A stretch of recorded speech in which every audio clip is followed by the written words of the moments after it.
किसी ने क्या खूब कहा है, भगवान कहते हैं तू वही करता है जो तू चाहता है, फिर वही होता है जो मैं चाहता हूँ।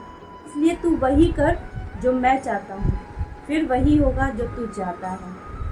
राधे राधे दोस्तों, आज मैं आप सबके लिए एक बहुत ही मोटिवेशनल स्टोरी लेके आई हूँ जो श्री कृष्ण और उनके मित्र धनुर्धर अर्जुन की है। एक बार श्री कृष्ण और उनके मित्र अर्जुन राज्य भ्रमण के लिए निकले। भ्रमण करते करते उन्हें एक गरीब ब्राह्मण जो कि भीख मांग रहे थे दिखाई दिए। ये बात अर्जुन को अच्छी नहीं लगी कि वो ब्राह्मण भीख मांग रहे हैं। उन्होंने ब्राह्मण को अपने पास बुलाया और प्रणाम किया और उन्हें उस सोने से भरे सिक्कों की एक पोटली दी। उस पोटली को पाकर ब्राह्मण बहुत खुश हुए और धनुर्धर अर्जुन और श्री कृष्ण को प्रणाम करके अपने घर की ओर चल दिए। रास्ते में जाते जाते वो यही सोच रहे थे, अब तो मेरे दिन पलट गए, अब खुशियाँ ही खुशियाँ आएंगी। लेकिन खुशियाँ कहाँ ज़्यादा देर रहती हैं। रास्ते में उन्हें लुटेरों ने लूट लिया। ब्राह्मण दुखी हो गए, अपने घर की ओर गए और अपनी पत्नी को अपनी सारी व्यथा सुनाई। उन्होंने बोला खुशियाँ आई और ना जाने कहाँ छूमंतर हो गई। ये सुनकर पत्नी भी बहुत दुखी हुई, लेकिन करती क्या। फिर अगले दिन से ब्राह्मण उसी रूटीन पे चलने लगे, गांव-गांव भीख मांगने लगे। फिर 1-2 दिन बीतने के बाद उन्हें फिर से श्री कृष्ण और अर्जुन राज्य भ्रमण पे आए हुए थे दिखाई दिए। फिर अर्जुन ने देखा गरीब ब्राह्मण फिर से भीख मांग रहे हैं। उन्होंने ब्राह्मण को बुलाया और प्रणाम किया और उनसे पूछा, ब्राह्मण देवता, आप फिर से भीख क्यों मांग रहे हैं? मैंने तो आपको सोने की मुद्राएं दी थी, उनका आपने क्या किया? ब्राह्मण देव दुखी हुए और बोले कि प्रभु, आपने जो मुद्राएं दी थी उन्हें तो लुटेरों ने लूट लिया। मैं क्या करता, मुझे फिर से भीख मांगनी पड़ी। ये सुनकर अर्जुन दुखी हुए। फिर उन्होंने उन ब्राह्मण को एक बेशकीमती मोती दिया। उस मोती को पाकर ब्राह्मण फिर खुश हुए और सोचे कि अब की इसको अच्छी जगह सुरक्षित छुपा दूंगा। फिर उन्होंने श्री कृष्ण और अर्जुन को प्रणाम किया और अपने घर की ओर चल दिए। घर जाकर के उन्होंने सोचा इस मोती को कहाँ छुपाया जाए जो इसे न चोर चुरा पाए और न ये कहीं खोए। फिर उनको दिखा अपने घर में एक पुराना मटका। उन्होंने उस मोती को उस मटके में डाल दिया और सोचा कि अब ये जो मोती है वो सुरक्षित है, और ये सोचकर वो सोने को चले गए।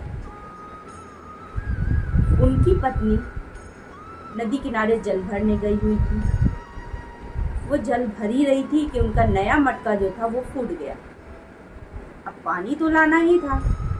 पत्नी ने सोचा क्यों ना मैं उसी पुराने मटके में जल भर लूं। वो घर गई और उस पुराने मटके को ले आई और ज्यों ही जल भरा वैसे ही जल से मोती बह गया। मटके में से मोती निकल गया। पत्नी ने देखा नहीं। पत्नी घर पहुंची। पंडित जी अपने सर पे हाथ रख के दुखी बैठे थे। पंडित जी ने पत्नी से पूछा कि तुम ये मटका क्यों ले गई पुराना? पत्नी ने बोला, नया मटका ना जाने कैसे फूट गया तो मुझे ये मटका ले जाना पड़ा, और जैसे ही मैंने मटके में पानी भरा कि मोती पानी में बह गया, और जब मोती पानी में बहा तब मैंने देखा कि मटके में मोती था। ये सुनकर पंडित जी फिर से बहुत दुखी हुए और कहने लगे खुशियाँ मेरे नसीब में ही नहीं है। ऐसे ही फिर 2-4 दिन बीता। पंडित जी फिर गांव-गांव भीख मांगने लगे और अपना जीवन यापन करने लगे। फिर एक दिन श्री कृष्ण और अर्जुन भ्रमण के लिए आए। उन्होंने फिर से देखा ब्राह्मण भीख मांग रहे हैं। उन्होंने ब्राह्मण को बुलाया और बोला, ब्राह्मण देवता प्रणाम, ये बताइए कि मैंने आपको जो मोती दिया था उसका आपने क्या किया जो आप फिर से भीख मांग रहे हैं? ब्राह्मण देवता बोले कि प्रभु, मैं क्या बताऊं, मेरे नसीब में सही में खुशियां नहीं हैं। वो मोती मेरी बीवी से बह गया पानी में। मैंने एक मटके में रखा था और वो मटका मेरी पत्नी जो थी जल भरने के लिए ले गई और पानी में मोती बह गया, इसलिए मुझे दोबारा से भीख मांगना पड़ रहा है। ये सुनकर अर्जुन दुखी हुए और श्री कृष्ण को हाथ जोड़कर बोले, प्रभु अब आप ही कुछ करें, अब आप ही इसका कोई रास्ता निकालें। श्री कृष्ण बोले कि तुम ये 2 सिक्के लो। ब्राह्मण को 2 सिक्के दिए और बोले कि यहीं से तुम अपने घर लौट जाओ। ब्राह्मण ने मन में सोचा कि इन 2 सिक्कों से मेरा क्या होगा, लेकिन प्रभु की आज्ञा है कि मैं यहाँ से घर वापस लौट जाऊँ, तो उसे मैं कैसे नहीं मानूं। यह सोचकर ब्राह्मण ने प्रभु और अर्जुन को प्रणाम किया और अपने घर की ओर लौट गए। घर जाते वक्त रास्ते में उन्हें एक मछुआरा दिखाई दिया जिसकी जाल में एक छोटी सी मछली थी। वो मछली तड़प रही थी, पर ब्राह्मण देवता ने सोचा कि इस 2 सिक्कों से मेरा तो कुछ नहीं होगा, क्यों ना मैं इन 2 सिक्कों से इस मछली की जान बचा लूं। ब्राह्मण मछुआरे के पास गए और उन 2 सिक्कों से उसने मछली को खरीद लिया और मछली को अपने कमंडल में, जिसमें जल भरा हुआ था, उसमें रख लिया और नदी की ओर चल दिए। सोचे कि अब इसको मैं नदी में प्रवाह कर दूंगा, इसकी जान बच जाएगी। वो नदी पहुंचकर ज्यों ही वो जैसे ही नदी की तरफ पहुंचे और जल में मछली को प्रवाह करने लगे कि वो क्या देखते हैं कि मछली के मुंह से वही मोती जो अर्जुन ने उन्हें दिया था, वही मोती मछली के मुंह से निकला। ये देखकर वो खुश हो गए और जोरों से चिल्लाने लगे, मिल गया मिल गया मिल गया।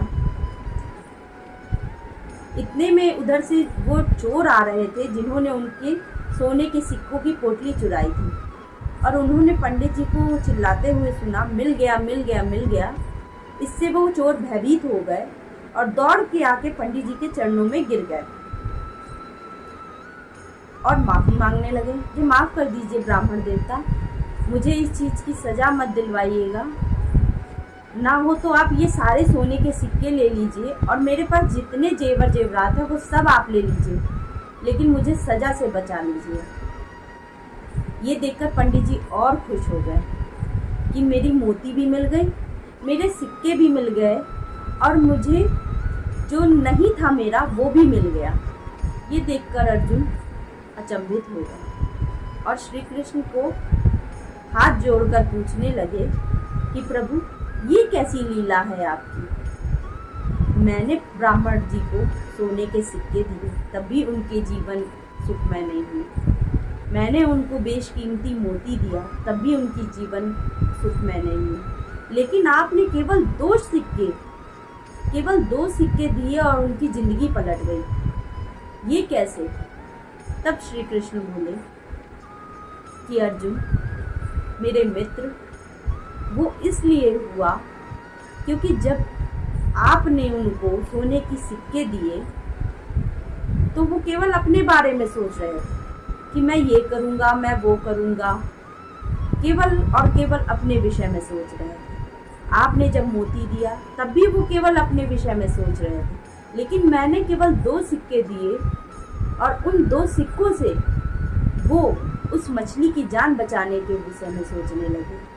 और जैसे ही उन्होंने दूसरे के विषय में सोचा, वैसे ही उनके कालचक्र पलट गए, वैसे ही प्रभु उनके विषय में सोचने लगे और उनकी जिंदगी सुखमय हो गई। श्री कृष्ण कहते हैं कि आपका जीवन सुखमय तब होगा जब आप दूसरों के जीवन को सुखमय बनाने की चेष्टा करेंगे। तो मेरी ये कहानी अच्छी लगी हो तो कमेंट कीजिए, लाइक कीजिए, शेयर कीजिए, मेरे पेज को फॉलो कीजिए, जो मैं इसी तरह की मोटिवेशनल स्टोरी आप सबके संग साझा कर सकूं। तब तक के लिए राधे राधे।